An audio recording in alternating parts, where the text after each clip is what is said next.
Okay, welcome back to Nuna Games, Nuna Community Games. This is RJ at meron tayong bagong kalahok dito para sa ating color game. Anong pangalan mo, sir? John po. John. Okay, as a starting, meron ka na kagad 20 pesos. Giga ba na palakihin natin yan using by color game? Sure po. Okay, game. First spin. Bibigyan natin 3 spin. Ang iyong unang spin, anong color mo?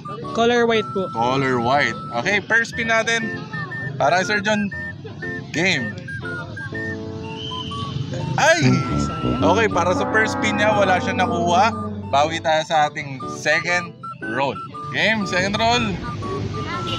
Wait mo! Ayun! Plus 20. Okay, para sa final spin mo, magbabago ka pa ba ng kulay? Hindi na po. Hindi na, color white pa rin. Last spin mo. Wait mo ulit. So, sa 3 spin niya, meron siyang nakuwang isang color lang. Okay, meron siyang 40 pesos mga lods. Congratulations, Sir John. Any shoutout? Shout po dun sa mga kaibigan ko, si Carl Arntasial. Hello! Yun. Okay, maraming salamat, Sir John.